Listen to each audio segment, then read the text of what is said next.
All right. Can you tell me about an incident that happened at a nightclub in Hollywood back when you were at the Row? I think Eastwood was involved. Can you explain what happened with there? I think it was at the Gate That's man, Club. that's one of Reggie's favorite stories because he swore up and down he was finna crack Megan Good that night, and because the shit went up, she the one that happened to get away. But it was a really a simple incident, not much to report upon.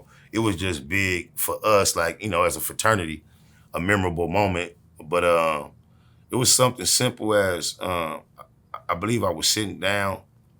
I believe I had a female sitting on my lap, but it was somebody with their back to me kept stepping on my foot. And you know how you like getting his attention, like, hey homie.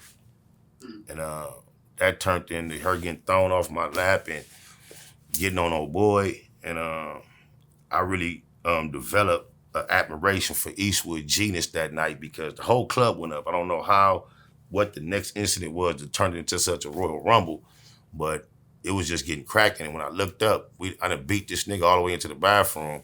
And nigga Eastwood was right there with me, whooping on him. So he wasn't budging, turned down, he was like, he was super turned up, charged up. And one more memorable incident from that moment, like I gotta give my brother, Big SPI, his flowers, because Cuz is a fool. He admits to go take that, go get it. He's a legendary career jacker. That's just who he is. He a gangbanger, he a gangster, he a G, he all that. But Cuz is thinking purse first in most cases. Whenever you thinking violence, he's thinking money. And I could just remember, cause like when all the chaos, everybody like just mobbing through the trying to get out the door, just stampeding. My brother was like leaning against the wall like this, just watching the crowd. And he just whop, and got a chain. And I don't know how he knew his chain was the real chain. He snatched that motherfucker off. We was at the pawn shop the next morning. Yeah, I got like 8 bands, but it didn't nobody. We was like 30, 40 deep with nobody else with us thinking about that shit. Niggas is fighting, tearing shit up. This nigga was in the cut, just scoping, stealing jewelry. Shout out Big SPI, cuz you a fool. Oh my Baba don't like. Did you have any run-ins, positive or negative, with Ray J when you were on the Row? Because I know he was around, and then Danny Boy came around. Yep, Ray J came around and we was quite casually around each other quite a bit for I can't recall how long he was around. I wouldn't say I had any run-ins with him, but I was quite familiar with Ray J because Ray J was on some real punk shit because his sister Brandy, she has a part of my memory in my past. We had like a little thing when we was like kids, and I was slightly older than her, and we went to a private school in Torrance. And I remember she had like a crush on me. She was actually like my little girlfriend, but like everybody knew I had an actual girlfriend that was my age, and even my girl knew like that's your little girlfriend. Like Brandy used to like bring me cookies and candy and shit like that to school. She was very forward. As you see, her personality was so giant. She was that much of that personality as a little girl. She like used to flirt with me. Like it was cute. It was totally innocent, but that was the relationship we had.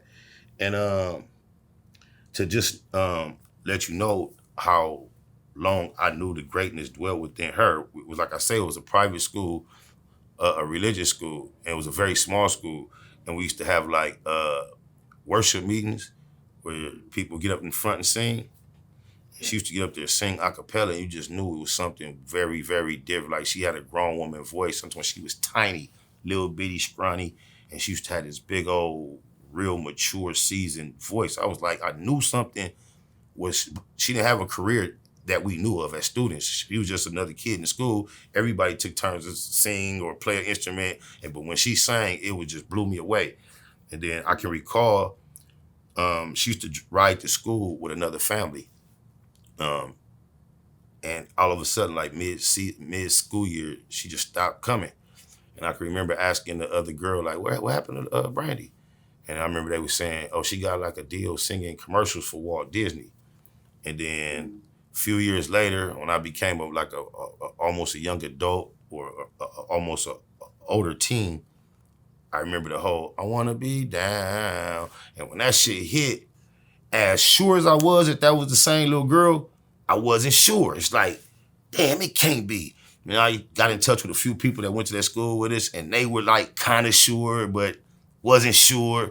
So when I got around Ray J, I'm like telling him the story, and he like can recall the school when she went there. I'm like, man, I ain't tripping, man. I just would love to speak to her, man, just to have a moment, to have a familiarity to remind that day. And he used to really like, oh, for sure, for sure, for sure.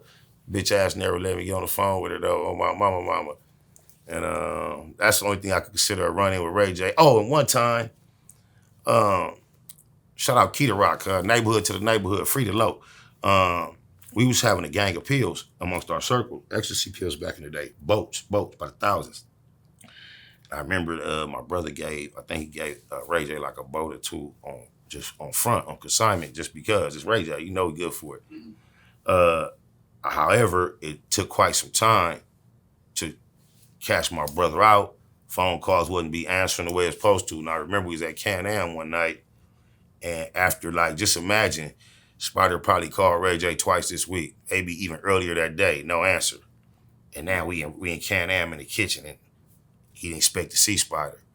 So now Spider on cuz. I remember he was on cuz so hard that nigga Ray J started crying. I remember Miss Chalet was in there washing dishes. She left and went and told Shug to go get Shug. And I remember it was a security guard that night. This is how I got involved. Cause when my brother was going big on Ray J about his money, the security guard, corny ass square nigga, gonna tell Ray J, hey, scoot over, man, cause my aim ain't that good. I went big, like, nigga, you think you the only nigga with a gun in here, nigga? I'm gonna blow you. It went real big that night, but yeah, but no run-ins, just a whole lot of interactions and shit. You feel me? Ray J was around. Hello, Brandy. Proud of you, baby. You did your stuff. On my mama, I saw it in you way back then, though.